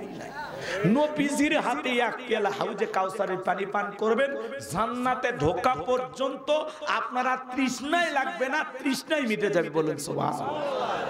এই তৃষ্ণার ঠেলায় মানুষের জিহ্বা একেবারে নাভি পর্যন্ত ঝুলে আসবে। কিয়ামতের মাঠ যে কত ভয়ঙ্কর হবে, এটা আপনারা কেমনে বুঝবেন? এ বাজান শোনেন শোনেন, এখন হাউজে কাউসারের পানি চাইলে তো পাওয়া যাবে না, কাজ করা লাগবে। কথা বলেন, ঠান্ডা পানিতে উযু বানায় নামাজ আদায় করতে হবে। হঠাৎ করে কেউ যদি নামাজ ধরে, পুরাতন মুসল্লি যারা আছে এই নতুন মুসল্লিদেরকে দেখে ঠাট্টা বিদ্রুপ করে, সূর্য আজকে উন্দিক উঠছে, উত্তর পাড়ার বাসা দিকে মসজিদে নামাজ পড়বি না 2 দিন পরে ছেড়ে দিবি? এই চাচা মিয়া, আপনি তো দাওয়াত দিয়ে 5 জনকে মসজিদে আনতে পারেন না, হঠাৎ করে একটা লোক নামাজ ধরেছে, কেন সমালোচনা করেন, কেন ঠাট্টা বিদ্রুপ করেন, কেন হাসি তামাশা করেন? আপনার এই কথা শোনা ওই লোকটা যদি পরের রক্ত থেকে আর মসজিদে না আসে, আল্লাহর কাছে কি জবাব দেবেন? রেডি থাকেন, বাটাম আপনার ফাটে ফেলে দিবে আল্লাহ। কবরে যাইতে দেরি, পিটন খাইতে দেরি হবে না। কথা বলেন না কেন? ওই লোক 2 দিন পড়বি না 2 ওয়াক্ত পড়বি, ওর ব্যাপার। পারলে দোয়া করবেন, ভালোবাসবেন, যে ভাতিজা তুমি মসজিদে আসছো দেখে দিলটা ভইরে গেছে, আল্লাহর কাছে দোয়া করি আল্লাহ যেন তোমাকে মৃত্যু পর্যন্ত 5 ওয়াক্ত নামাজ পড়া তৌফিক দান করেন। কথা বলেন ঠিক কি না? আপনি দোয়া করেন, ভাতিজা তুমি মসজিদে আসছো দেখে ভালো লাগছে, আসরের নামাজের পরে 1 কাপ চা না খাওয়ায়া এই চাচা তোমাকে বিদায় দেবে না। ভালোবাসেন, বুকে টানেন, ভালো ব্যবহার করেন, আপনার উত্তম আচরণ দিয়া ওই মানুষটা যেন আপনার উপরে খুশি থাকে। আপনি কেন সমালোচনা করেন? এই দর জানিস, এই কোন দিকে সিজদা জানিস, এটা ব্যবহার কুত্তের মতো ব্যবহার করে, এরকম লোক আছে না নাই? আপনি খুব পণ্ডিত হয়ে গেছেন না, পারে না জানে না, লোকটাকে শিখা। কথা বোঝাইতে পারলাম? আমরা ভালোবেসে বুকে টানবো, ঘৃণা ছড়াবো না। পারবো তো ইনশাআল্লাহ। যুবক বয়সে দাঁড়িয়ে রাখছে, এটা সমালোচনা। এই বয়সে দাঁড়িয়ে রাখি, বউ নিয়ে ঘুরতে গেছে, কয় ভাবি আসসালামু আলাইকুম, সাথে চাচার খবর কি? বাড়িতে এসে বউ রাগ করে, তোমার সাথে বাইরে যাওয়া যায় না কেন? কয় আমার ডাকে ভাবি আর তোমার ডাকে চাচা। যেই বউ নবীর সুন্নত দাড়িকে মহব্বত করে না, ওই বউ আপনাকে 100% ভালোবাসা দিতে পারে না। কথা বলে ঠিক কিনা? এই পৃথিবীর সকল নবীদের মুখে দাড়ি ছিল, দাড়ি হলো প্রত্যেকটা পুরুষের আসল সৌন্দর্য। এটা নবীর সুন্নত। দাড়ি রাখলে পুরুষকে পুরুষের মতো লাগে, আর দাড়ি ছাড়া পুরুষকে, মহিলারও দাড়ি নাই, পুরুষেরও দাড়ি নাই। কথা কর না কে? দাড়ি রাখলে এটা পুরুষ, আর দাড়ি ছাড়া পুরুষ মতো মনে হয় নাকি? 50-60 বছর বয়স হয়ে গেছে, চামড়া জড়ে গেছে, তারপরে সেলুনে যা কয় মারিয়ে দে, ক্লিন শেভ মারিয়ে দে। কয় চাচা যে কায়দায় চামড়া জ্বলে গেছে, প্লাস দিয়ে টানে টেনে শেভ করা লাগে, চাচা আপনি একটু রেখে দেন, দাড়িটা ছেড়ে দেন। কয় না, দাড়ি রাখলে চুলকায়, দাড়ি রাখলে চুলকায়। কবরে যা ফেরেশতারা চুলকানির মলম নিয়ে বসে আছে, তোর জাগা মতো মলম লাগিয়ে দিবি। কথা বল ঠিক না? দাড়ি রাখলে চুলকায় না, শরীরে আরো জায়গায় চুলকায়, তার মানে অ্যালার্জির সমস্যা আছে, চর্ম যৌন অ্যালার্জির ডাক্তার দেখাও। কথা কর নাকি আপনারা? ও দাড়ি রাখলে চুলকে কে? চাচা খালি ওই জায়গাতেই চুলকে না আরো জায়গায় চুলকে? শরমের কথা নাই, শরমের কথা আছে? জামাই মানে না, শাশুড়ি মানে নাই, খালি খুশুর খুশুর করে চুলকে। স্লোগান শোনেননি? চুলকে না এটা কঠিন ব্যায়াম। কথা কি বুঝতে পারছেন? অতএব তাড়াতাড়ি চিকিৎসা করেন, আল্লাহ হেদায়েত দান করে। জোরে বললে আমিন। এইবার শোনেন, হাউজে কাউসারের পানি যদি রাসূলের হাতে পেতে চান, 2টি কাজ করতে হবে। 2টা আঙ্গুল তুলে বলেন তো কয়টি কাজ? জোরে বলেন কয়টি? এই আর জোরে 2টি কাজ কি? আল্লাহ তাআলা সেটা 2 নাম্বার আয়াতে জানিয়ে দিলেন। বলুন, ফাসাল্লিলি রাব্বিকা ওয়ানহার। বলেন বলেন, ফাসাল্লিলি রাব্বিকা ওয়ানহার। 1 নাম্বার হলো ফাসাল্লিলি রাব্বিকা, রবের উদ্দেশ্যে সালাত। নামাজ হবে একমাত্র কার জন্য? কুল ইন্না সালাতি ওয়া নুসুকি ওয়া মাহইয়ায়া ওয়া মামাতি লিল্লাহি রাব্বিল আলামিন। সূরা আনাম আয়াত নাম্বার 162। আল্লাহ রাব্বুল আলামিন জানিয়ে দিলেন, নবীজি আপনি বলুন, আমার নামাজ, আমার কুরবানি, আমার জীবন, আমার মরণ লিল্লাহি রাব্বিল আলামিন, আসমান জমিনের প্রতিপালকের জন্য। তাহলে মুমিন জীবনের সব ইবাদত হবে একমাত্র কার জন্য? আমার জীবন, আমার মরণ, আমার বন্দেগী কবুল করো ইয়া ইলাহি, আমার জিন্দেগি, আমার জীবন, আমার মরণ, আমার বন্দেগী। মারহাবা কর। তাহলে ফাসাল্লিলি রাব্বিকা, রবের উদ্দেশ্যে সালাত। নামাজ হবে আল্লাহকে রাজি খুশি করার জন্য। নামাজ নামাজের মতো হলে কথা কোন কথা কোন? আল্লাহ বলেন, ফালিয়াবুদু রাব্বা হাযাল বাইত আল্লাযী আত'আমাহুম মিন জু' ওয়া আমানাহুম মিন খাউফ। আল্লাহ তাআলা বলেন এই ঘরের মালিকের ইবাদত করো। ইবাদত যদি ইবাদতের মতো হয়, বান্দা নামাজ যদি নামাজের মতো আদায় করতে পারো, যে বান্দা 5 ওয়াক্ত সালাতে মাথা নত করে আমি আল্লাহকে সিজদা দেবে, তোমার নামাজ যদি নামাজের মতো হয় আমি আল্লাহ দুইটা জিনিস তোমাদেরকে দেব। এক নাম্বার, বান্দা রিজিকের টেনশন করা লাগবে না।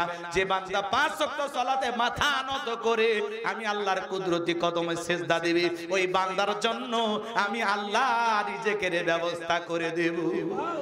আপনাদের এলাকা একটা প্রাণী বের হয় রাত 10-11টার পরে কু কয়া চিল্লায়, ওর নামে ঘাটাইলে কি মুরগির হোটেল আছে, ব্যাংকের অ্যাকাউন্টে টাকা জমা আছে, তাহলে ওই শিয়ালটারে খাওয়াই কে? পাখি সকালবেলা খালি পেটে নিচ থেকে বের হয়ে যায়, সন্ধ্যাবেলায় পাখির পেটটা ভরে বাসায় ফেরত আসার ব্যবস্থা করে কে?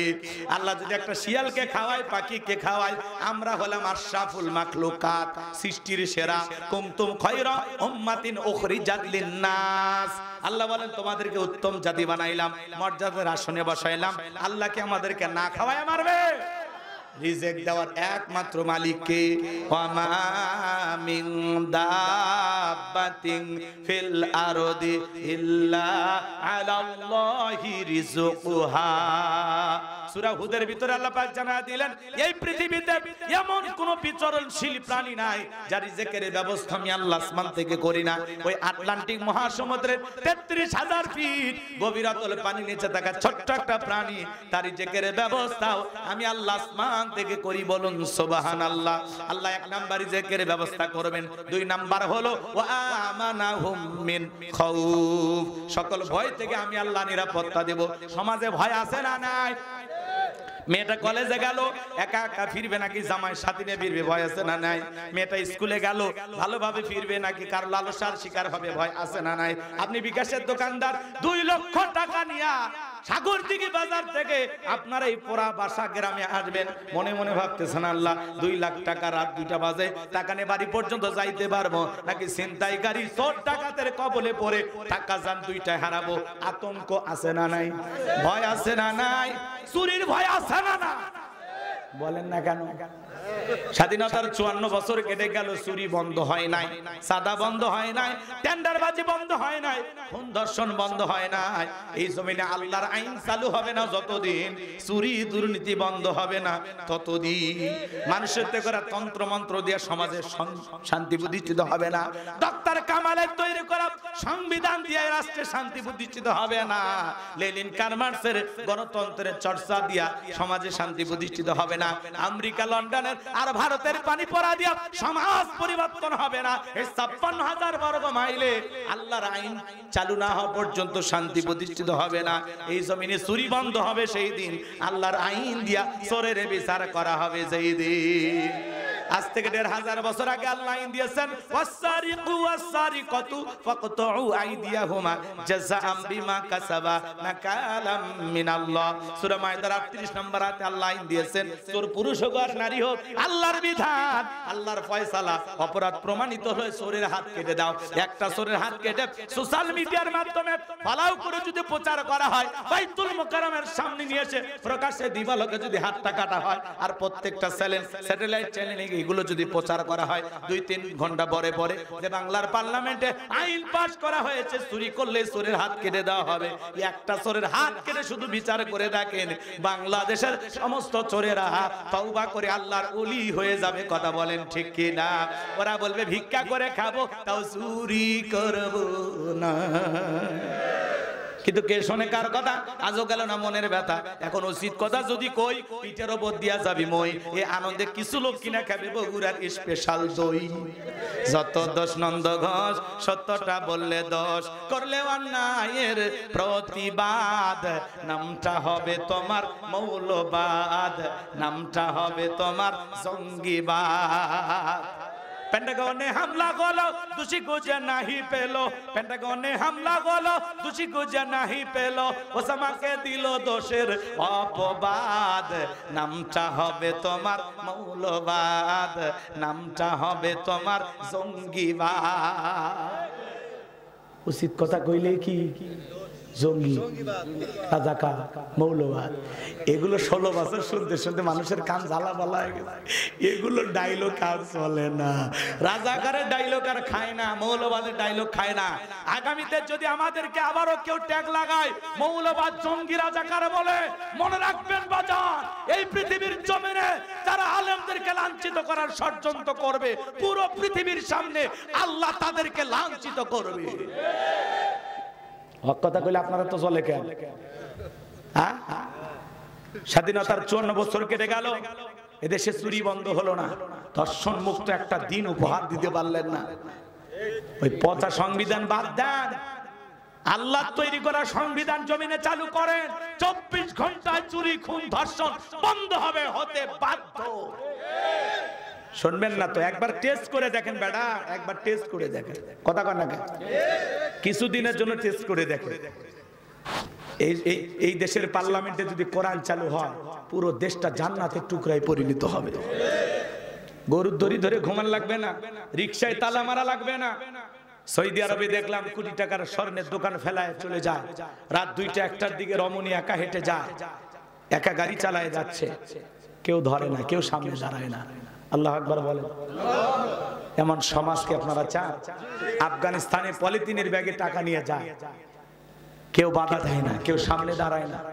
আর এই দেশে কত চুরি, কত দুর্নীতি, কত টেন্ডারবাজি, গরু ছাগল চুরি হয়, গহনাগাটি, টাকা পয়সা, কত ধরনের চুরি, খুন, ধর্ষণ, এত অপরাধ, সমাজে বিচার নাই। কথা বলেন, বিচার আছে?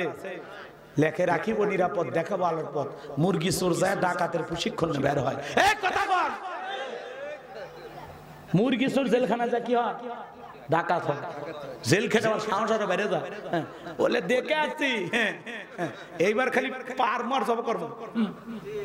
কথা কন, কথা কন। মার্ডারের প্রশিক্ষণ নিয়ে আসে, বলে এলে মুরগি চুরি হবি না, এখন ডাইরেক্ট ধর্ম, মাল দে, মাল দে, যদি দেয় ভালো, না হলে কাজ করে এক করে বসায় দিবে। কথা কন বাজা। সমাজ খুব সুন্দর করতে হলে লাগবে কার আইন? আল্লাহর আইনে জমিনে চালু হোক। আপনারা কি চান? একবার হাত তুলে আল্লাহ দেখান, আল্লাহ দেখেন তোমার গোলামেরা তোমার আইন চায়, আল্লাহ তুমি কবুল করো।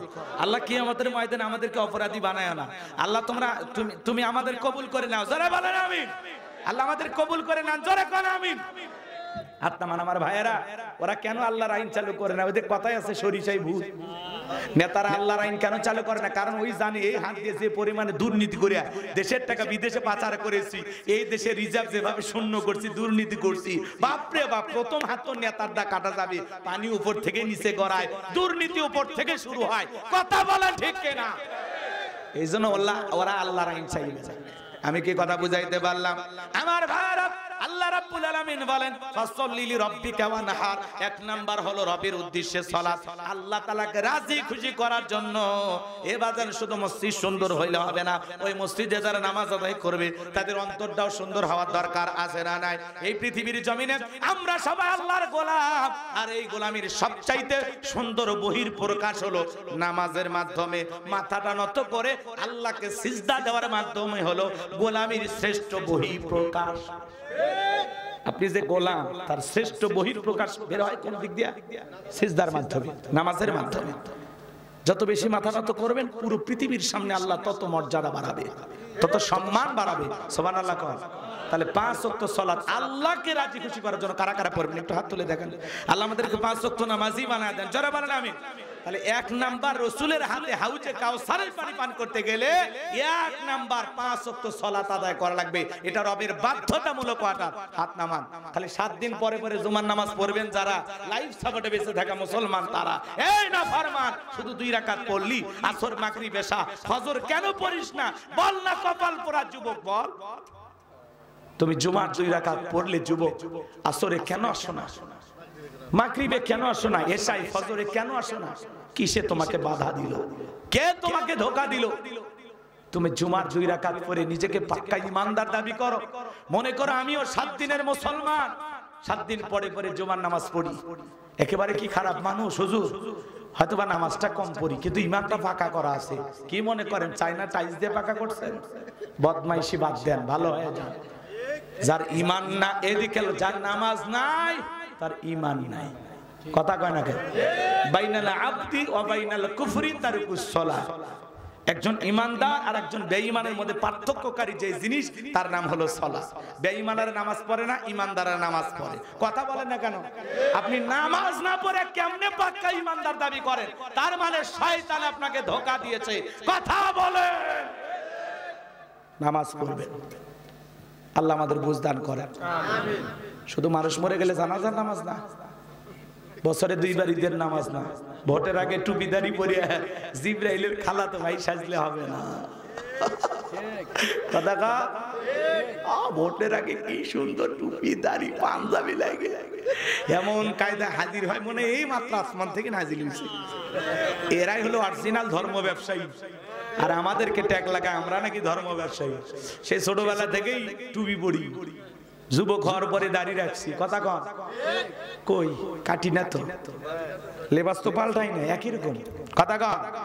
এই জন্য আমাদেরকে ধর্ম ব্যবসায়ী বলবেন না। নির্বাচনের আগে মাথায় টুপি আর ভোট চাওয়ার আগে জনগণের সামনে পরা টুপি, এগুলোই হলো ধর্ম ব্যবসায়ীর লক্ষণ। কথা কন। আর এই দেশের মানুষ নেতাদের মাথায় টুপি দেখলে হাসে, টুপি দেখলে হাসে, যে টুপির মধ্যে আর শয়তান। কথা কন নাকি আপনারা? রাগ করছে? আর ওদের পেছনে কিছু মানুষ স্লোগান দেয়, আগল পাগল মানুষ আছে না, স্লোগান দেয় বল্টু ভাইয়ের চরিত্র ফুলের মতো পবিত্র, নামাজ পড়া কক্ত, গাঁজা খাই 5 ওয়াক্ত, গুমসিরিতে পাকা ভক্ত, শয়তানের 1 নাম্বার ভক্ত, হুজুর যেন খুবই শক্ত, সুশে খাই গরিবের রক্ত। পোস্টার লেখা আছে গরিবের বন্ধু, ভোট দিয়ে দেখেন গরিবের কয় নাম্বার শত্রু। একটা বয়স্ক ভাতার কাঠ নিবার গেলেও 2-1 হাজার খায়। কথা বলে। পোস্টারের নিচে লেখা আছে সেবা করার সুযোগ দিন। এর অর্থ আপনারা না বুঝতেও আমি নতুন করে অর্থ আবিষ্কার করছি। আসলে ওই জায়গায় কেটে লেখা লাগবে বড় লোক হওয়ার সুযোগ দিন, দুর্নীতি করার সুযোগ দিন, দেশের টাকা বিদেশে পাচার করার সুযোগ দিন। এই সমাজে যতদিন পর্যন্ত মসজিদের ইমামকে নেতা না বানাইতে পারবেন ততদিন পর্যন্ত সমাজের উন্নতি হবে না।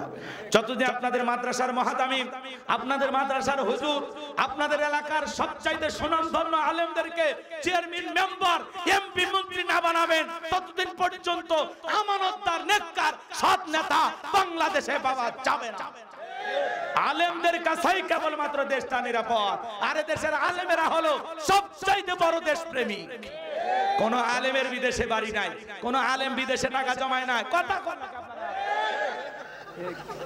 না পাস করবো না, দোয়া করে দিই। রাস্তাঘাটের অবস্থা খারাপ। রাগ করছেন আপনারা? তাহলে ওয়ানহার মানে কুরবানি করা। কি করা? কথা কন, কি করা? ওয়ানহার মানে কুরবানি করা। নিজের আমিত্ব কি কুরবানি করা, অহংকারকে কুরবানি করা, নিজের ভিতরে থাকা পশুসুলভ আচরণকে কুরবানি করা, সম্পদকে কুরবানি করা, জানমালকে কুরবানি করা, সময়কে কুরবানি করা, শহীদ আবু সাঈদ আর মুক্তের মতো দেশের জন্য কুরবানি হওয়া। কুরবানি যারা দেবেন 3টা জিনিস খেয়াল রাখবেন। কুরবানির ওয়াজ আপনাদের মসজিদের হুজুর করবি। শোনেন, 1 নাম্বার নিয়ত সহি কুরবানি আল্লাহর জন্য। কার জন্য? আল্লাহর জন্য। অনেকে কুরবানি দেওয়ার কয় ছেলে মেয়ে মানুষের গোশতের দিকে তাকা থাকবে না, কুরবানি দেওয়া লাগবে কিস্তি তুলে হলে। আছে না? কয় নতুন মেয়ের বিয়ে দিছে, জামাই বাড়িতে গোশত না পাঠালে মান সম্মান থাকবে না, অতএব সুদের উপর টাকা নিয়ে হলেও দেব। হবে না বাজান। আগে এগুলো নিয়ত করছেন কে? যার উপরে আছে সম্পদ, টাকা আছে, যার উপরে কুরবানি ওয়াজিব সেই তো দেবে। আপনার নাই তে সুদের উপরে ঋণ করে কে দিবে? কোন হুজুর, কোন মুফতি? তা আপনি নিজের উপরে জোর করে কুরবানি চাপাচ্ছেন কেন? আপনার নাই, দেওয়ার গল্পই না, চুপ করে থাকেন। চাচা এ কথা কার? আপনি জোর করে নিজের উপরে ওয়াজিব করে নিচ্ছেন কে? যে আমার কুরবানি দেওয়াই লাগবে। তাহলে আপনার উদ্দেশ্য হলো গোশত খাওয়া। কি খাওয়া? এই কুরবানি আল্লাহকে খুশি করা নয়। অনেকে কুরবানি পশু কিনে নিয়ে এসে কি পরিমাণে গোশত হবে, এই সামনের গোশত কেমন, পিছনের গোশত কেমন হিসাব নিকাশ করে। আছে না নাই? 7 জন একটা গরু ভাগে কিনে, এমন দুর্বল গরু 4 জন পিছন থেকে ঠেলে আর 3 জন সামনে থেকে টানে, যেই গরুর উপরে বয়স্ক ভাতা ওয়াজিব। এমন দুর্বল গরু জবাই করলে হবে না। আল্লাহ বলেন তাসুরুন নাযিরিন, আল্লাহ তাআলা বলেন তাসুরুন নাযিরিন, চমৎকার হুষ্টপুষ্ট দেখতে সুন্দর একটা গাভী জবাই করা লাগবে। এরকম দুর্বল গাভী জবাই করা যাবে না। এমন গরু জবাই করে কুরবানি স্থান পর্যন্ত হাঁটে যাওয়ার শক্তি নেই, কোলে করে নিয়ে যায়, শান করে নিয়ে যায়। দেখেন নি ভাই, হুজুর বলছে যে ভাই এই দুর্বল গরু জবাই করেন। করতে না হুজুর, যখন তখন মরতে পারে, কোনো মতো জব করে দেন।